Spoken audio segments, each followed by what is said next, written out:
Dear students, आज की class में हम रिएक्ट से स्टार्ट कर रहे हैं आपके लिए। तो रिएक्ट का इंट्रोडक्शन की मैं बात करूं तो सबसे पहले बात करना चाहता हूं कि ये फेसबुक का प्रोडक्ट है ना, जिसको करंट टाइम में हम मेटा के नाम से जानते हैं। एक वहां पे डेवलपर थे जॉर्डन वॉल के नाम के, उन्होंने 2000 है ना 11 में फेसबुक पेज क्या किया था, डेवलप किया था। मीन्स मैं बात करता हूँ डिप्लॉय किया था 2011 में, है ना। एक आपके पास न्यूज फीड करके थी चीजें, एक एप्लीकेशन था, उसमें एक फीचर्स था, उसमें डिप्लॉय किया था 2011 में, है ना। तो ये सिंपल तरीके से मैं बात करता हूँ कि बनाया किस व्यक्ति ने था रिएक्ट जेएस को, और किसका प्रोडक्ट है। प्रोडक्ट मतलब क्या होता है डियर, कि आपके पास, जैसे मैं बात करूं, आपने कोई चीज लॉन्च किया तो आपके नाम से हो जानी चाहिए। आपके कर्मचारी ने भले ही इस पे काम किया हो, है ना, उससे कोई प्रभाव नहीं पड़ता। ओनर क्रेडिट किसको जाएगा, फेसबुक को। तो वहां पे एक कर्मचारी थे, है ना, उनका नाम था जॉर्डन वाल्के। उन्होंने रिएक्ट जेएस को डेवलप किया था। तो फेस पूरा का पूरा क्रेडिट किसको जाएगा, फेसबुक को जाएगा, है ना। इसलिए बोलते हैं कि फेसबुक का प्रोडक्ट है, और जिसको करंट टाइम में मेटा के नाम से जानते हैं। ये क्या था डियर, कब डिप्लॉय हुआ था इस प्रोडक्ट को, है ना, लॉन्चिंग कब की गई थी, 2011 में, है ना। फेसबुक के न्यूज फीड के फीचर्स पे, समझ पा रहे मेरी बात। लास्ट में 2012 में इंस्टाग्राम पे डिप्लॉय किया गया आपका, है ना। तो ये हमारी तो simple history of Java React JS थी। अब बात किसकी करते हैं, इसके है ना। ओपन सोर्स कोड कब बना, 2013 में, मई 2013 में ओपन सोर्स कोड बना, है ना। मतलब आप बोल सकते हो कि 2000 मई 2013 से क्या नाम है, फेसबुक अच्छे ढंग से लोग यूज करने लग गए, है ना। तो इस हिसाब से थी ये हमारे पास रिएक्ट जेएस की थोड़ी बेसिक एक हिस्ट्री थी। अब बात करते हैं रिएक्ट जेएस के लॉजिक्स पे। रिएक्ट जेएस में बात करता हूँ, ये ओपन सोर्स, मैं बोल सकता हूँ यहाँ पे ओपन सोर्स जावास्क्रिप्ट की लाइब्रेरी होती है ना। जब ओपन सोर्स मतलब कि आप इस रिएक्ट जेएस को जब एप्लीकेशन को डाउनलोड करते हो, है ना, तो वहाँ के पूरे पूरे कोड को आप देख सकते हो, उसमें कुछ मॉडिफिकेशन भी कर सकते हो, है ना। वहाँ पे कोड आपको दिखेगा, जो रिएक्ट जेएस की आपके पास एक बेस कोड मिलती है, उसको आप देख सकते हैं पूरी पूरी चीजें। अच्छा, मैं बात करता हूँ रिएक्ट जेएस की। देखो, जावास्क्रिप्ट के सीखने का फायदा क्या होता है ना, कि आप रिएक्ट जेएस पे काम कर सकते हो। आप जावास्क्रिप्ट सीख के रिएक्ट जेएस सीख सकते हो। अगर किसी बंदे को जावास्क्रिप्ट आती है ना, समझ लो उसको 50-60% रिएक्ट जेएस आती है। समझ पा रहे मेरी बात। अब जैसे मैं बात करता हूँ आगे की, ये हमारे पास, अगर मैं बात क्या करता हूँ, अगर आप जावास्क्रिप्ट सीख लिए तो रिएक्ट जेएस सीखने में आराम आसानी होती है। रिएक्ट जेएस सीख लेते हो तो मोबाइल एप्लीकेशन में भी जा सकते हो रिएक्ट नेटिव की वजह से, है ना। एक क्या होता है आपकी, ओपन सोर्स होती है, reusable component based front end library होती है। अब बात करते हैं रीयूजेबल कंपोनेंट बेस्ड मतलब क्या होता है ना। रीयूजेबल मतलब एक कंपोनेंट बना लेते हो, उस कंपोनेंट को आप बार बार क्या करते हैं, यूज करते हैं। कंपोनेंट वर्ड क्या होता है, जैसे मैं बात करता हूँ, एक वेबसाइट होती है, उस वेबसाइट के अंदर हेडर, फुटर, है ना, बॉडी सेक्शन, साइड बार, ये सब क्या होते हैं, कंपोनेंट्स होते हैं। मतलब एक जगह बना के रख लिया जाता है, उनको बार बार आप यूज कर सकते हो, है ना। Means reusable component based means आपने एक कंपोनेंट को, component just like a file, है ना। क्या होता है कंपोनेंट, हम आगे वाले सेशन में इसको अच्छे से समझेंगे, लेकिन जो वर्ड यूज कर रखा हूँ कंपोनेंट नाम का, उसको भी आपको समझा दे रहा हूँ। मतलब एक पेज बना लेते हो, उनको हर जगह जहां जहां रिक्वायरमेंट होती है आप यूज कर लेते हो। That's why we are saying ना, reusable component based front end library होती है। यहाँ तक हमारी थोड़ी basic introduction of React JS थी। चीजों को हम एक लेवल अब समझेंगे जिस हिसाब से हमारी रिक्वायरमेंट पड़ेगी, है ना। इसमें क्या होता है, रिएक्ट इज ए कॉम्बिनेशन, है ना, ऑफ एचटीएमएल एंड जावास्क्रिप्ट। मतलब ये क्या होता है, एक तरह के क्या प्रोवाइड करता है, रोबस्ट एंड ऑप्टिमाइज। देखो, चीजें क्या होती है, ये जेएसएक्स बेस्ड चलती है ना। मैंने क्या बताया आपको कि रिएक्ट जेएस इज यूज्ड ना एचटीएमएल एंड जावास्क्रिप्ट। ये क्या होती है, इट मींस रिएक्ट, है ना, ये होता है जेएसएक्स वर्ड। आपको सब चीजें समझाऊंगा, बट रिएक्ट जेएस पढ़ाने से पहले कुछ चीजों का आपको हम वर्ड यूज कर लेना, जिसके थ्रू आप चीजों को समझोगे। मैंने क्या बोला, रिएक्ट जिससे रिएक्ट जेएस इज यूज्ड ना with HTML and JavaScript. Means हम एक वर्ड में बोल सकते हैं रिएक्ट जेएस जेएसएक्स यूज करती है। बोलोगे जेएसएक्स क्या होती है, JavaScript and XML. Means JavaScript और एचटीएमएल को कोड को एक साथ लिखते हो आप, है ना। तो ये बेसिक इंट्रोडक्शन ऑफ रिएक्ट थी। अब हम बात करेंगे क्या, कि रिएक्ट जेएस हम पढ़ते क्यों, है ना। हमने क्या बोला एक वर्ड, कि रिएक्ट जेएस पढ़ते क्यों। तो यहाँ पे क्या होती है डियर, और हमने एक वर्ड और बोला था कि जावास्क्रिप्ट की एक लाइब्रेरी होती है ना। तो यहाँ पे क्या होती है बातें, कि हमारे पास, सबसे पहले बताता हूँ, पढ़ते इसलिए है क्योंकि अच्छी खासी ग्रोथ है इसमें, है ना, और सिंगल पेज एप्लीकेशन पे काम करती है। इसमें मैं बात करता हूँ आपके लिए ना, वर्चुअल डॉम कॉन्सेप्ट पे काम होता है। सब चीजों के बारे में बताई जाएगी आपको स्टेप बाय स्टेप, है ना। अब बात करते हैं जावास्क्रिप्ट की लाइब्रेरी क्या होती है। तो जावास्क्रिप्ट एक फ्रेमवर्क भी नाम की चीज होती है, एक फ्रेमवर्क नाम का वर्ड होता है, एक लाइब्रेरी नाम का वर्ड होता है। अब दोनों में मैं डिफरेंस की बात करूं तो जैसे मैं एक एग्जांपल लेना पसंद करूंगा। सपोज एक हलवा है ना, हलवा जो खाते हैं घर में सब लोग वही है ना। अब किसी को कम चीनी चाहिए, कोई बोलेगा हम काजू नहीं खाएंगे, कोई बोलेगा हम बादाम नहीं खाएंगे, कोई बोलेगा हम किशमिश नहीं खाएंगे, कोई बोलेगा हम पिस्ता नहीं खाएंगे, है ना। तो बेसिक सिंपल तरीका क्या होता है, मतलब एज पर रिक्वायरमेंट इंसान खाता पीता है ना। किसी को नहीं अच्छा लगता नहीं खाएगा। तो होती क्या चीजें, आप ये बोल सकते हो यार कि आप ऐसा कोई चीज बना के रख दो कि सबके काम में आ जाए। जो चीनी कम भी खाता वो भी यूज कर ले, जो चीनी ज्यादा खाता हो हलवा के साथ में कहा है ना वो भी यूज कर ले, है ना। काजू बादाम जो ना खाता वो भी यूज कर ले, जो खाता वो भी यूज कर ले। तो क्या करोगे, हम एक ऐसा सिंपल हलवा बना के रख देंगे, है ना। और फिर वहां पे क्या करेंगे, चीनी अलग से रखेंगे, काजू बादाम किशमिश पिस्ता अलग से रखेंगे, और सबके सामने पर्स देंगे, सर्व कर देंगे। अब जिनको जो जिस हिसाब से रिक्वायरमेंट हो अपना निकाल निकाल के खाओ, है ना। तो सिंपल तरीके से बनाना आसान है ना। हो सकता है कोई बोले हमको इसकी नीड ही नहीं है काजू की, हम नहीं खाएंगे काजू। अगर इकट्ठा बना कर रख दोगे लोग बोलेंगे हम नहीं खाएंगे, तो वहां पे क्या होती है, प्रॉब्लम क्रिएट होती है, आपको फिर से बनाना पड़ेगा उनके लिए। सब सिंपल तरीका क्या है, सिंपल हलवा बनाओ, अलग से चीनी रखो, अलग से काजू बादाम किशमिश सब कुछ रख दो। अब कोई नहीं बोलेगा हम नहीं खाएंगे, तुम्हारी जो रिक्वायरमेंट तुम निकाल के खाओ, तुम्हारी जो रिक्वायरमेंट है तुम निकाल के खाओ, है ना। तो यही लाइब्रेरी करती है। लाइब्रेरी क्या होती है, सिंपल बना के आपको एक बेस बनता है ना। फिर आपके प्रोजेक्ट में जिस हिसाब से रिक्वायरमेंट होती है उस हिसाब से अपने प्रोजेक्ट में आप इंप्लीमेंटेशन करते रहो। That is library. फ्रेमवर्क क्या होता है, बनी बनाई सब कुछ दे देती है, भले उस चीज की आपकी रिक्वायरमेंट ना हो तब भी दे देगा, है ना। तो कुछ लोग बोलेंगे तो बड़े प्रोजेक्ट के लिए लोग एंगुलर ही प्रीफर करते हैं, ऐसा नहीं है, रिएक्ट भी प्रीफर करते हैं। फिर बोलेंगे तब रिएक्ट क्यों आया, क्योंकि वर्चुअल डॉम कॉन्सेप्ट का काम करता है ना। एक लाइन में वर्ड समझाना चाहता हूँ वर्चुअल डॉम कॉन्सेप्ट होता क्या है, समझना मेरी बात। इसमें कहानी क्या होती है, पहले सपोज एक बेसिक तरीके से अगर टॉपिक के हिसाब से हम उसकी डिफिनेशन ही बताएंगे, लेकिन एक वर्ड में समझाना चाहता हूँ वर्चुअल डॉम कॉन्सेप्ट होता क्या है। सपोज मैं बात करता हूँ एक सिलाई के ए 1 to 100 लाइन ऑफ कोड है आपके पास, है ना। सपोज यहाँ लिखता हूँ 1 2 3 4 5 6 7 8, है ना। हमारे पास क्या है, ये कुछ वर्ड है ना। मैंने 8 तक वर्ड दे दिया। अब मैं बोलता हूँ कि लाइन नंबर 5 पे, किस पे मैं बोलता हूँ यहाँ पे कि लाइन नंबर 5 पे मुझे अपडेट करना है ना। यही चीज अगर आप एंगुलर से करवाओगे, angular JS is different thing, angular is different thing. Angular is start from angular 2+ version, है ना। चलो हम यहाँ पे एंगुलर नहीं पढ़ रहे, सिर्फ हम रिएक्ट की बातें करेंगे, है ना, समझना। अब अगर मैं बात करता हूँ एंगुलर से, अगर आप इस चीज को करवाओगे तो एंगुलर क्या करेगा, इन सब चीजों को रीड करता हुआ जाएगा। मीन्स अगर मैं बात करूं यहाँ पे, ठीक है, तो एंगुलर आपके इसको भी रीड करेगा, इसको भी रीड करेगा, इसको भी रीड करेगा, इसको भी रीड करेगा, तब यहाँ पे जाके क्या करेगा, अपडेट करेगा। मीन्स अगर बोल दे यहाँ पे 5 को 5 बनाना है, 55 बनाना है, क्या बनाना है डियर, 55। एंगुलर क्या करेगा, इस हिसाब से 55 बनाएगा, है ना, सबको रीड करते हुए, और इनको भी रीड करेगा एंगुलर, है ना। सेम चीज अगर रिएक्ट से करवाओगे, सेम चीज अगर रिएक्ट कराओगे तो रिएक्ट कुछ क्या करता है, रिएक्ट जाएगा सिर्फ और सिर्फ इसी पे अपडेट करके चलाएगा, इसी क्या बनाएगा 55। रिएक्ट क्या करेगा 55 यहाँ पे करके चलाएगा। मीन्स ना रिएक्ट इसको टच करता है, ना रिएक्ट आपके इनको टच करेगा, है ना। अगर 1 से 8 लाइन ऑफ कोड है तो रिएक्ट किसी को भी टच नहीं करेगा, रिएक्ट जाके सिर्फ 5 नंबर पे अपडेट करके चलाएगा। दैट इज कॉन्सेप्ट, है ना, ऑफ वर्चुअल डॉम। वो वर्चुअली सब चीजें होती है, तो क्या होती है कैसे होती है सब चीजें बताऊंगा, है ना। जैसे डॉम पढ़ा है हमने, डॉक्यूमेंट ऑब्जेक्ट मॉडल, है ना, वो उसी के बिहाफ पे चीजें होती है वर्चुअल डॉम का कॉन्सेप्ट। और इस पूरे प्रोसेस को रिकॉन्सिलिएशन मेथड बोलते हैं। अब एक बेस हो गया आपका, एक तैयार हो गया रिएक्ट किस हिसाब से मुझे काम हो रहा है, हमें पढ़ना क्यों है, इन सब चीजों का ध्यान रखा है।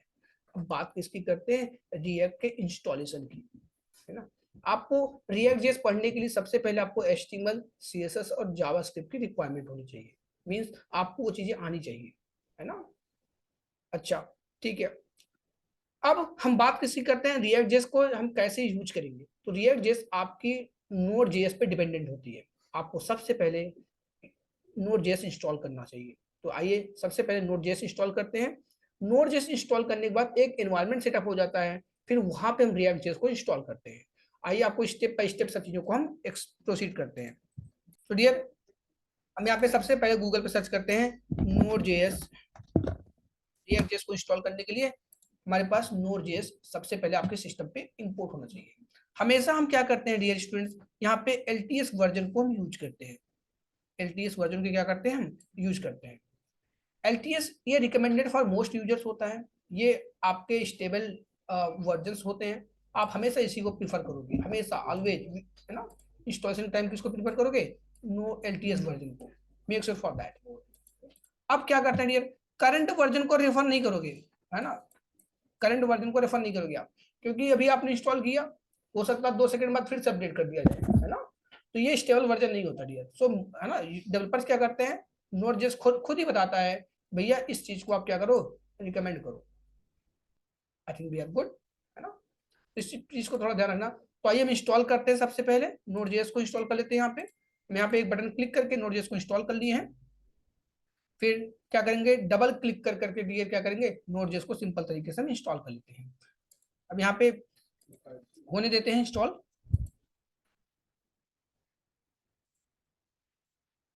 तो डियर, हमारा ये नोड जैसे इस पे क्लिक करेंगे, हमने क्लिक कर दिया, हमारा यहाँ पे प्रोसेस आ गया, वेलकम टू, है ना। अब यहाँ पे क्या करेंगे, नेक्स्ट क्लिक कर करके क्या करेंगे, नोड जेएस को इंस्टॉल करेंगे। हम यहाँ पे next JS, sorry node JS को हम क्या कर रहे हैं, नेक्स्ट क्लिक कर करके इंस्टॉल कर रहे हैं। बाय डिफॉल्ट जो भी प्रोसेस हो रहा है हम उसको होने दे रहे हैं। तो यहाँ पे हम नोड जेएस हमारी इंस्टॉल हो रही है, इसको होने देते हैं इंस्टॉल। तो डियर यहाँ पे हमारी नोड जेएस इंस्टॉल हो रही है ना। नोड जेएस इंस्टॉल करने के बाद हम नोड जेएस को चेक करेंगे कि कमांड प्रॉम्प्ट पे नोड जेएस को चेक किया कैसे जाता है। तो उसके बाद क्या करेंगे, हम आपके लिए रिएक्ट जेएस इंस्टॉल करेंगे। इसको होने देते, सिंपल जैसे एक एप्लीकेशन इंस्टॉल करते हो उसी तरीके से आप नोड जेएस भी इंस्टॉल कर सकते हो। डियर, आप यहाँ पे देख सकते हैं आपका नोड जेएस इंस्टॉल हो गया सक्सेसफुली, है ना। यहाँ पे आपका node JS has been successfully install का एक एक्नॉलेजमेंट मैसेज आ गया। तो यहाँ पे हम क्लिक कर दे रहे हैं, आपको मतलब इंस्टॉल हो गया। अब आते हैं नोड जेएस को इंस्टॉल चेक करते हैं कि नोड जेएस कैसे इंस्टॉल हुआ है। तो डियर हमेशा ध्यान रखा, टर्मिनल आपका ओपन हुआ है कमांड प्रॉम्प्ट, तो उसको क्या करेंगे, बंद कर देंगे। और यहाँ पे लिखेंगे सीएमडी, सीएमडी चेक कर लेंगे। तो यहाँ पे क्या लिखेंगे, नोड स्पेस हाइफन वी करके चेक कर लेते हैं कि नोड जेएस का कौन सा वर्जन हमारे पास इंस्टॉल हुआ है। आपको यहाँ पे एक्नॉलेज करना चाहते हैं नोड जेएस का वर्जन 20 आपका इंस्टॉल्ड हुआ है। इस हिसाब से आप नोड जेएस का वर्जन चेक कर सकते हो कि नोड जेएस का वर्जन किस हिसाब से इंस्टॉल हुआ है। अब डियर आते हैं, हमारी नोड जेएस इंस्टॉल हो गई और हमने कमांड प्रॉम्प्ट पे नोड जेएस को चेक भी कर लिया किस हिसाब से इंस्टॉल हुई है। अब आते हैं, एक फोल्डर बनाते हैं जिसमें हम अपने रिएक्ट जेएस को इंस्टॉल करेंगे, है ना। क्योंकि रिएक्ट जेएस को तभी इंस्टॉल किया जा सकता है जब आप नोड जेएस को इंस्टॉल किए रहोगे, है ना। So let's move to install the react JS. Dear यहाँ पे एक रिएक्ट जेएस नाम की एक फोल्डर बना लिया हमने। अब ऑलरेडी यहाँ पे फोल्डर के अंदर डालते हैं। अब यहाँ पे क्या लिखते हैं, अपने पाथ पे सीएमडी लिखते हैं। अब क्या करेंगे, इस पाथ के अंदर हमने ठीक इस फोल्डर को अपने सीएमडी पे मैंने ओपन कर लिया। अब यहाँ पे क्या लिखते हैं, npx create react hyphen app my app. My app क्या है, फोल्डर का नाम है। यहाँ पे डियर हम क्या कर रहे हैं, हमने कमांड लिखा आपके लिए। क्या कमांड लिखा डियर, यहाँ पे हमने लिखा npx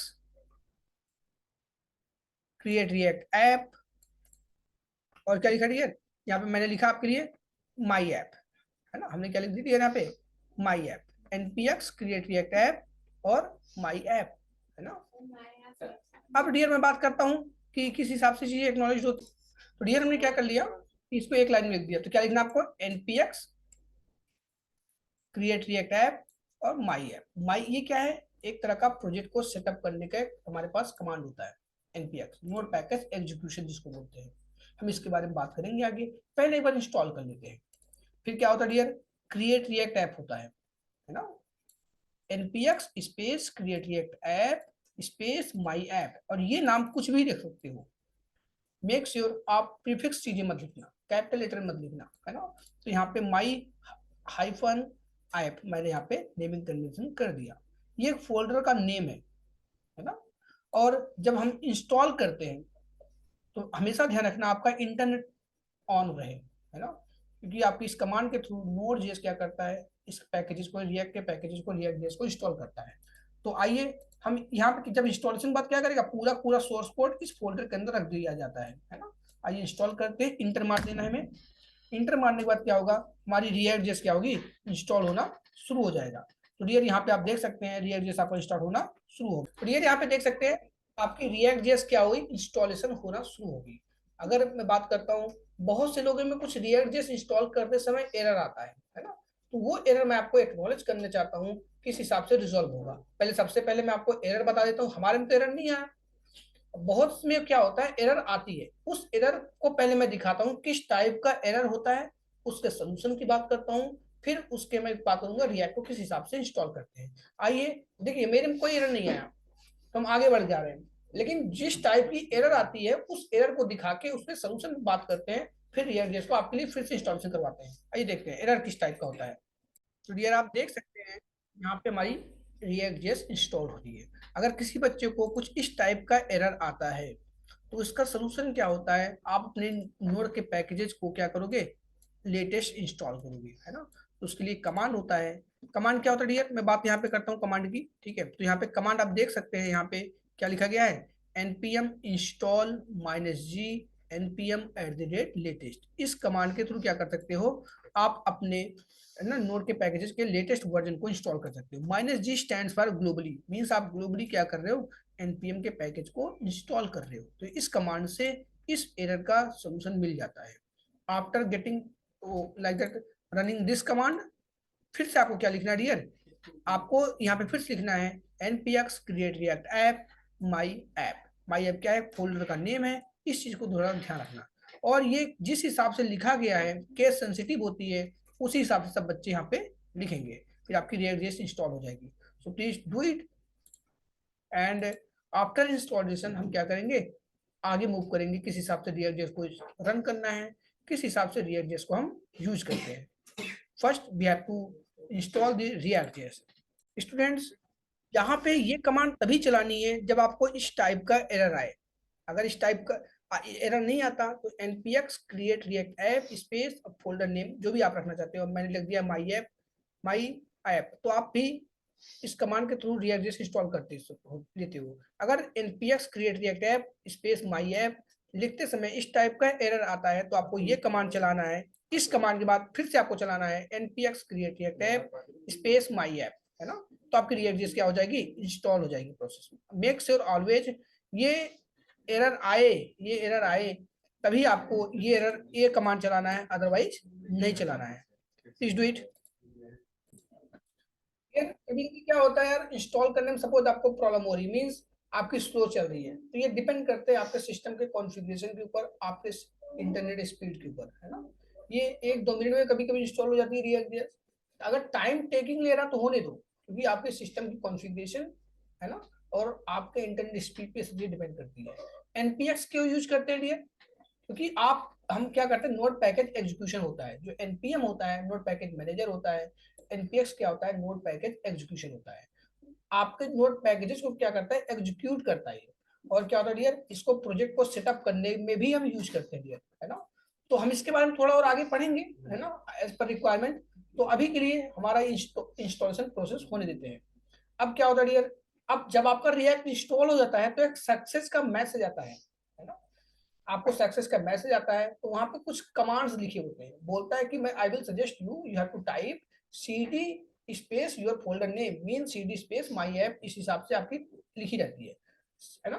तो उसमें क्या होता है, cd स्पेस माई ऐप जो लिखा था उसको हम क्या करते हैं, टर्मिनल में इंटर करते हैं, उस फोल्डर के अंदर जाके फिर अपने प्रोजेक्ट की कमांड को रन करते हैं। उसका नाम होता है npm start।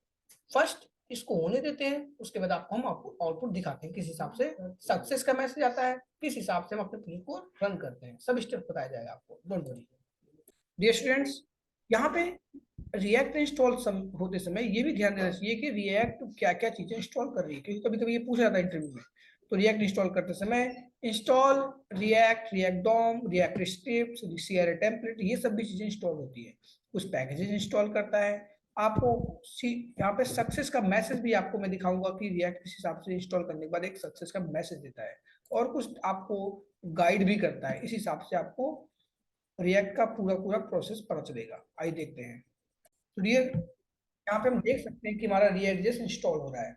आफ्टर इंस्टॉलेशन हमें एक एक्नॉलेजमेंट मैसेज आता है कि we have to install React.js successfully. Let's see what we have to get the output after installing this process. I repeat once again, कभी कभी ये टाइम लेता है क्योंकि आपके सिस्टम की कॉन्फ़िगरेशन और आपके इंटरनेट की स्पीड पे डिपेंडेंट होती है।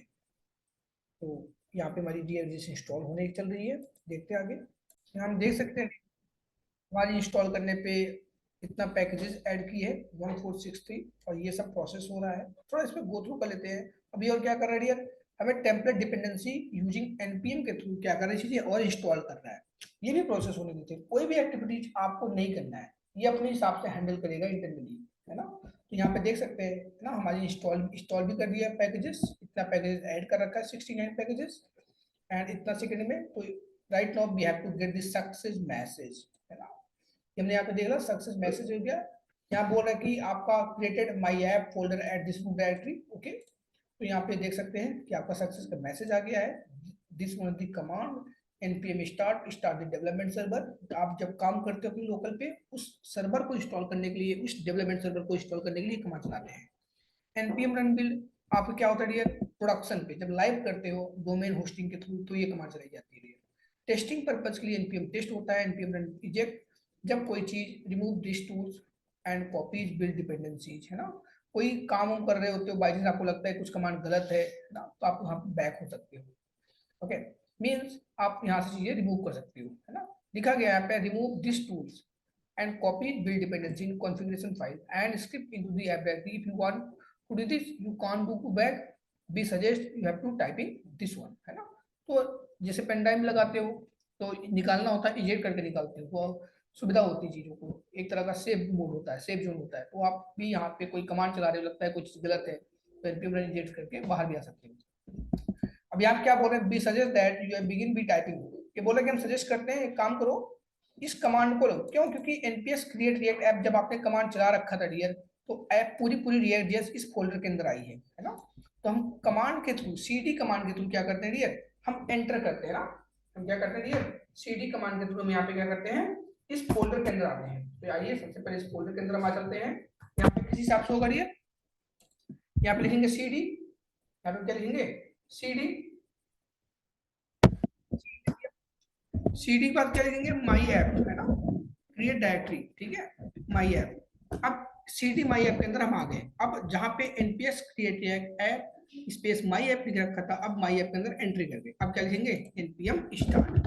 तो डियर यहाँ पे क्या लिख देते हैं, npm स्टार्ट, मींस हमारी रिएक्ट जेएस को हम स्टार्ट कर रहे हैं। अब यहाँ पे भी टाइम टेकिंग होगा, कैसे बनाएगा, कैसे रिमूव करेगा, तो कुछ अपने हिसाब से इंटरनल कॉन्फ़िगरेशन से स्टार्ट कर देगा। सो प्लीज, है ना, यहाँ पे थोड़ा हम टाइम देते हैं अपने हिसाब से, देखते हैं किस हिसाब से हमारे पास रिएक्ट जेएस स्टार्ट हो रही है। अब यहाँ पे देख सकते हैं एक मैसेज आ रहा है, स्टार्टिंग द डेवलपमेंट सर्वर। तो हमारी डेवलपमेंट सर्वर मींस जिस हम अपने लोकल एनवायरनमेंट पर काम कर रहे हैं वो हमारी स्टार्ट हो गई। सो आप इस तरीके से आपका रिएक्ट जेएस पूरा पूरा इंस्टॉल होता है। तो डियर इस चीज को बहुत ही इजी तरीके से आप देख पाए हैं इन सब चीजों को। So right now we have to get the installation of React JS.